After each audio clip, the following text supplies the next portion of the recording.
Mafia merupakan kelompok atau organisasi yang dengan licik memanfaatkan celah hukum, menipu masyarakat dan mengambil alih hak milik tanah secara ilegal.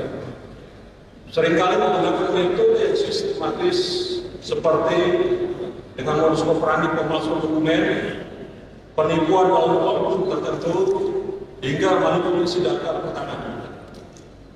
Tindakan-tindakan ini bukan hanya merugikan masyarakat secara individu, tetapi juga berdampak luas terhadap stabilitas hukum dan ekonomi. Untuk itu, dalam pengungkapan kasus yang saat ini berhasil kita amankan, 2 orang tersangka berinisial RD dan PS, yang mana mereka berhasil memanipulasi sebanyak 39 sertifikat asli menjadi sertifikat yang seolah-olah asli atau palsu, dengan menggunakan teknologi dan keterampilan yang mereka kuasai. Sertifikat palsu tersebut kemudian digunakan sebagai jaminan hutang atau gadai yang mengakibatkan kerugian sebesar 3,9 miliar kepada korban sebanyak 37 korban, dan ini masih terus akan kita dalami karena masih banyak korban-korban lain yang mungkin belum melapor kepada Polres Metro Bekasi. Ini menunjukkan betapa liciknya dan terencana aksi-aksi para pelaku dalam menjalankan kejahatan mereka. Kasus pertama ini dilakukan oleh 5 orang. Tersangka berinisial RA, RBS, OS, IS, dan D.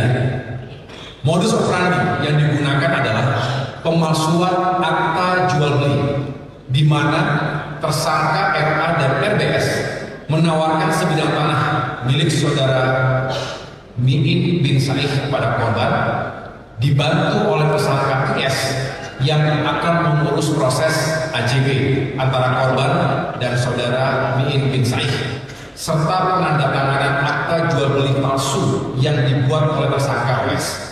Namun setelah korban menyerahkan uang sebesar 4.072 juta rupiah kepada tersangka IS, OS dan D dengan diyakinkan oleh tersangka RA dan RBS, faktanya salinan akta jual beli tersebut adalah palsu dan tidak tercatat dalam buku reportorium, sehingga korban dirugikan karena tidak dapat melakukan proses penerbitan sertifikat atas nama korban.